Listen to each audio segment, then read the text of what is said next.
Assalamu alaikum wa rahmatullah. On se retrouve dans une nouvelle leçon. Il s'agit de la lecture. Nous allons travailler la compréhension d'un texte. Enfin, la lecture puis la compréhension. Le texte s'appelle Lettre à sa mère.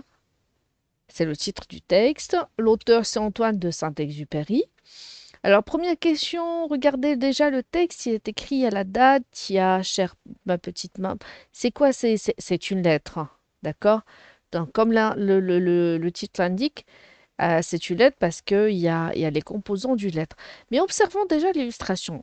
Avant de lire, on va imaginer déjà le contenu, de quoi va parler ce texte.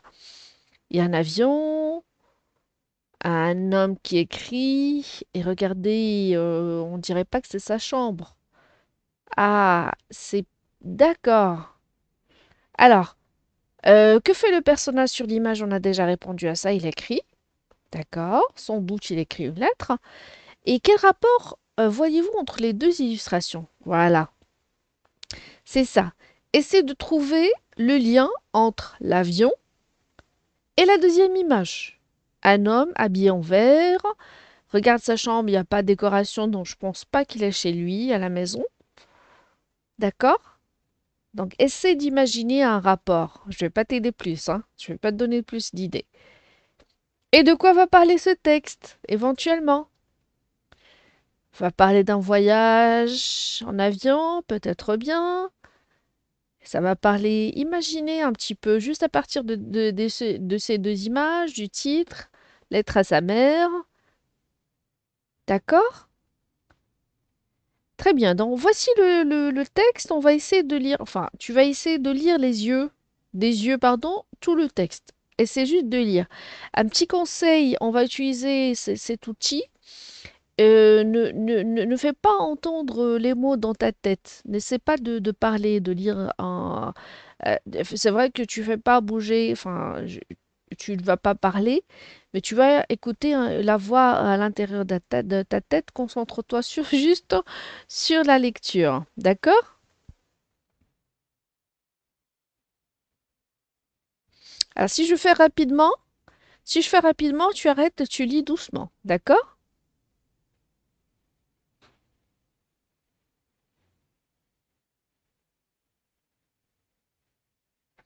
Les mots difficiles, essaie de les souligner si tu as le manuel. Sinon, tu notes sur un bout de papier.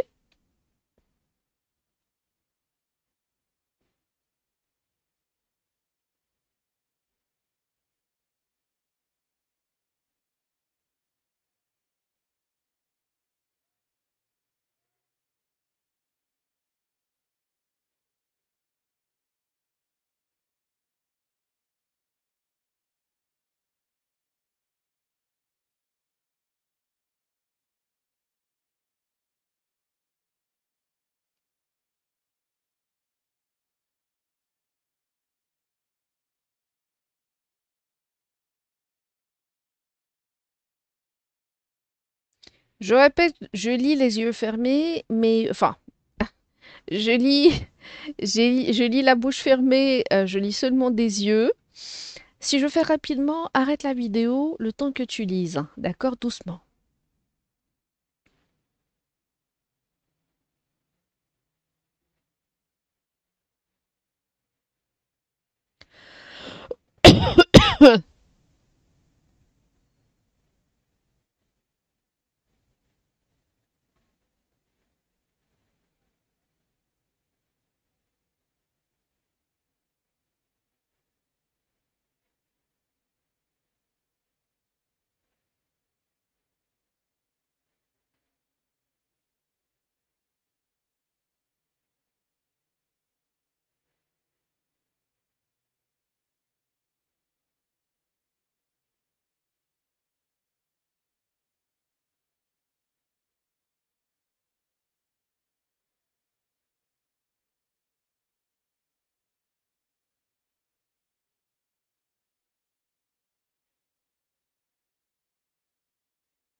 Très bien. Bah écoutez, on va passer, voilà l'auteur. Donc l'auteur c'est Antoine de Saint-Exupéry. Le livre s'appelle Lettre à sa mère, voilà, l'édition Gallimard. Bon, on va essayer de lire la première partie du texte. D'accord? Toujours en lisant, essayez d'avoir un crayon avec soi, avec toi, essayez d'avoir un crayon, d'accord? Comme ça, s'il y a des liaisons, s'il y a un mot difficile à comprendre, tu soulignes, d'accord? Alors je commence. Il n'y a pas le titre. Bon, lettre à sa mère. Antoine de Saint-Exupéry, futur auteur du Petit Prince, suit une formation de pilote. Durant son service militaire, installé à la base aérienne d'Avord, il écrit à sa mère, qui se trouve dans leur maison de Saint-Maurice de Réman. Ça, c'est juste une petite introduction. Ce n'est pas la lettre. D'accord? Camp d'Avord, 1922. L'histoire est ancienne, hein? Ma petite maman, je viens de relire votre lettre de l'autre jour, si pleine de tendresse. Ma petite maman, comme je voudrais être auprès de vous. Si vous saviez comme chaque jour j'apprends un peu plus à vous aimer. Je n'ai pas écrit ces derniers jours, mais nous avons tant de travail en ce moment. Il fait bon et doux ce soir, mais je suis triste. Je ne sais pas pourquoi. Ce stage d'Avord est si fatigant à la longue. J'ai grand besoin d'une cure de repos à Saint-Maurice et de votre présence auprès de moi. Très bien. Essaie de lire le texte 2 fois, d'accord? Parce que moi, je l'ai déjà lu avant. Donc, déjà, la question: qui a écrit cette lettre? Donc, la première partie ici, regardez, c'est juste une introduction. Donc, je prends encore le stylet. D'accord? C'est Antoine. Très bien. Il a écrit à qui? À sa maman. Et dans quel but?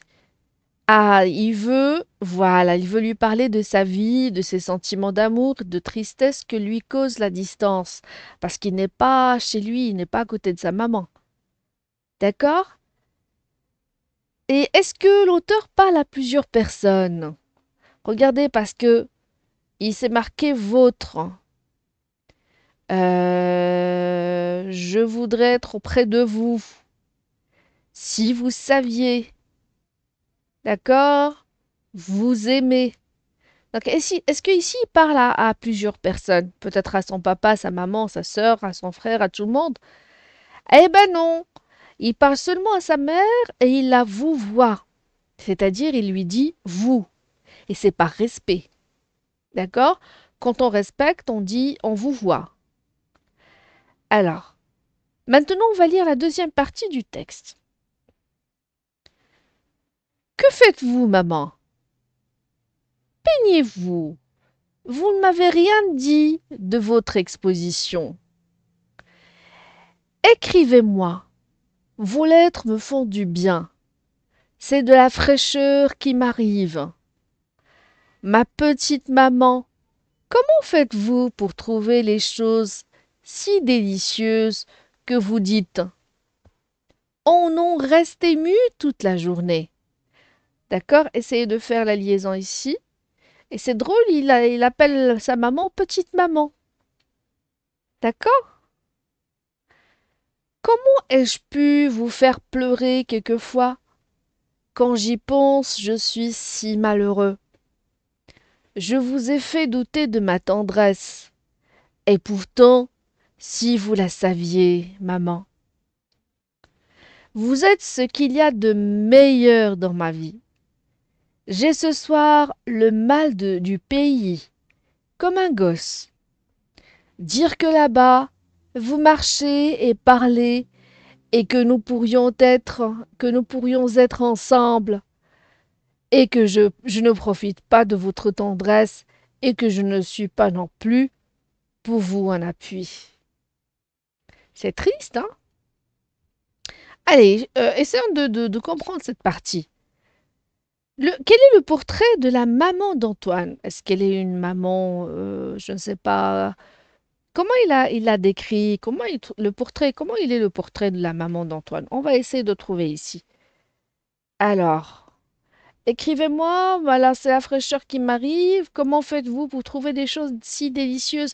Ah, donc, ah, d'accord, que vous dites. D'accord. On en reste ému toute la journée. Très bien. Ici aussi, je vous ai douté de tendresse, etc. Voilà, meilleur dans ma vie. D'accord. Donc, elle la trouve super bien. Très bien. Bah, écoutez, ce qu'il pense de sa maman, c'est la maman d'Antoine, elle peint. Parce qu'elle fait des expositions déjà. J'ai sauté ça, je l'ai cherché, je l'ai oublié. D'accord? Elle fait de la peinture. Elle fait des expositions. Elle a un bon style à l'écrit. D'accord? Voilà, si délicieuse que vous dites. Donc, elle a un très bon style à l'écrit et sait émouvoir l'autre. Donc, on en reste ému. Ému, ça vient de émouvoir. D'accord? Et la dernière partie, on va la lire ensemble. C'est vrai que je suis triste à pleurer ce soir. C'est vrai que vous êtes la seule consolation quand on est triste.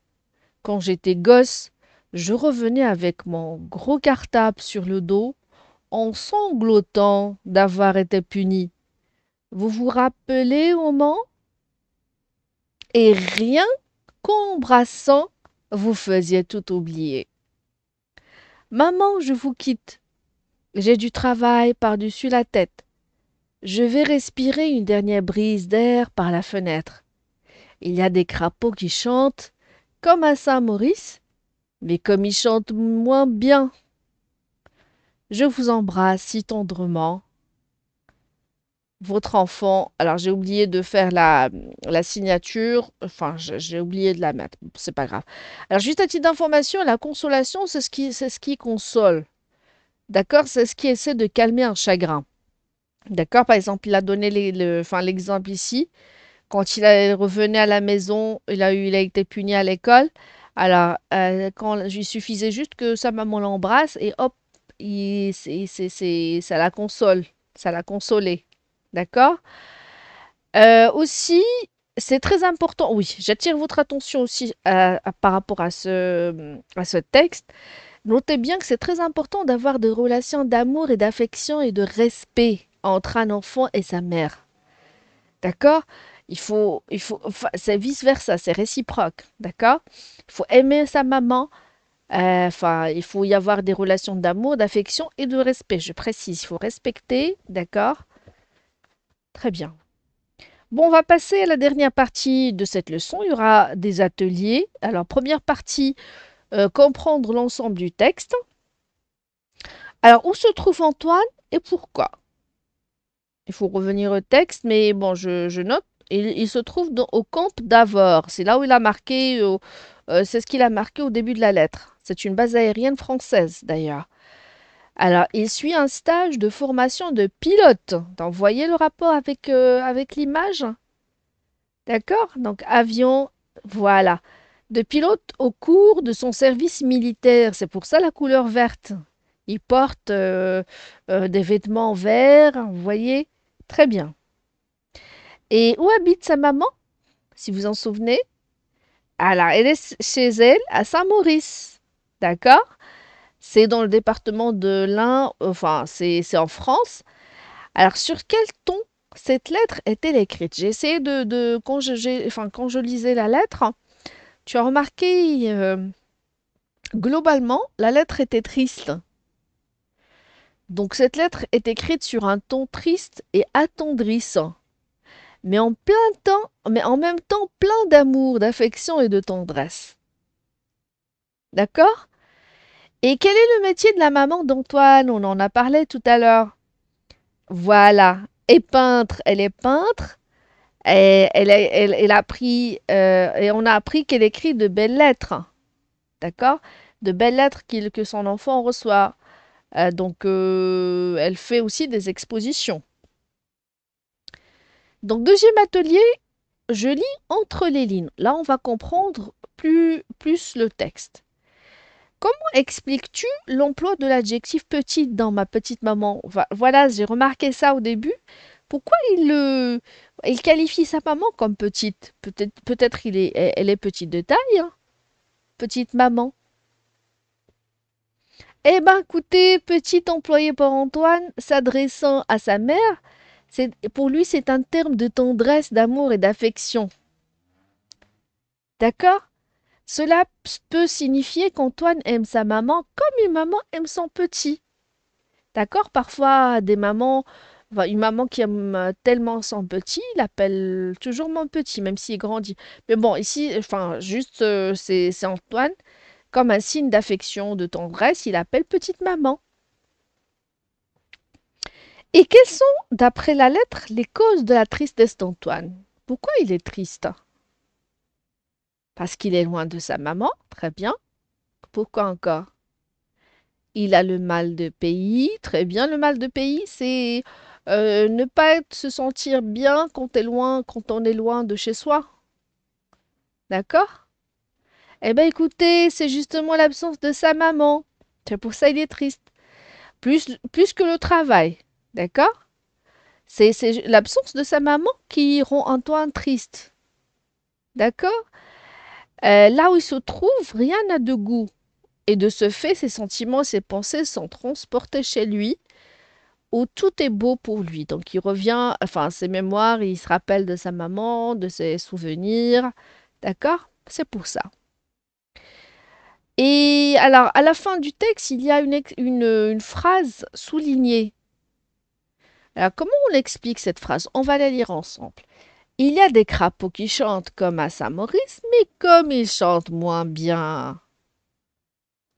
Alors, est-ce qu'il y a des crapauds dans le monde, dans un lieu qui chante super bien, et dans un autre lieu qui chante moins bien?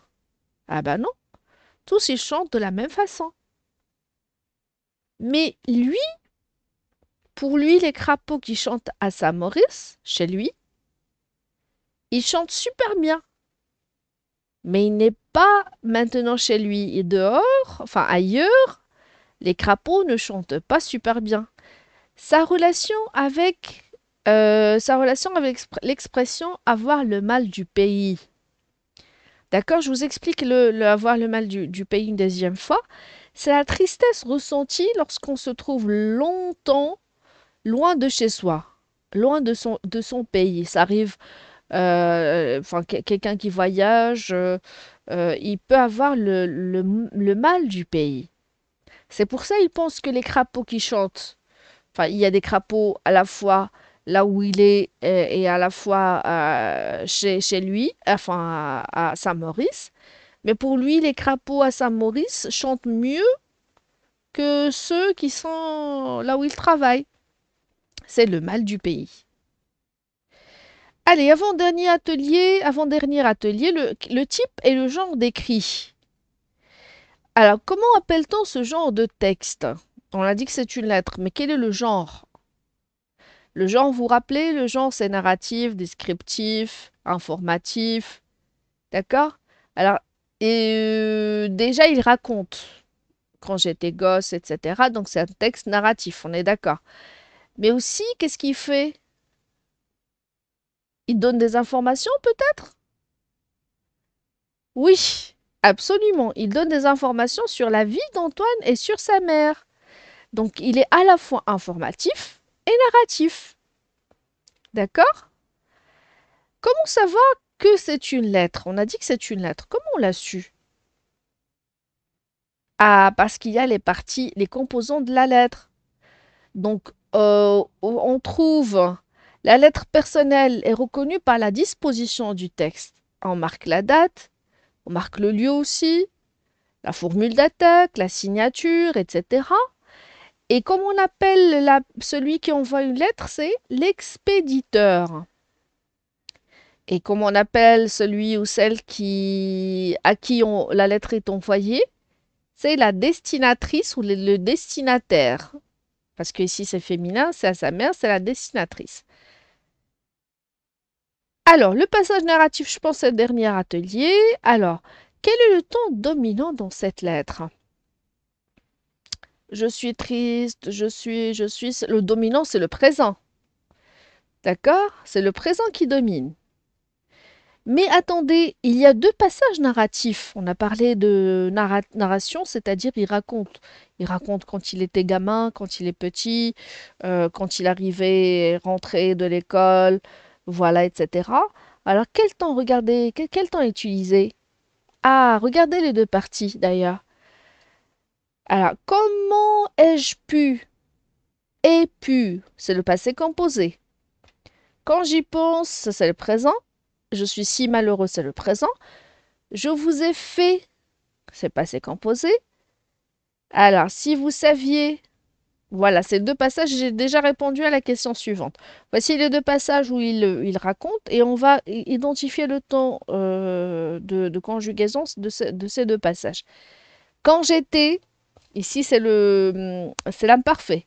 Je revenais avec mon gros cartable, c'est l'imparfait. Donc les temps utilisés dans ces deux passages, c'est très bien. L'auteur utilise les temps du récit. D'accord?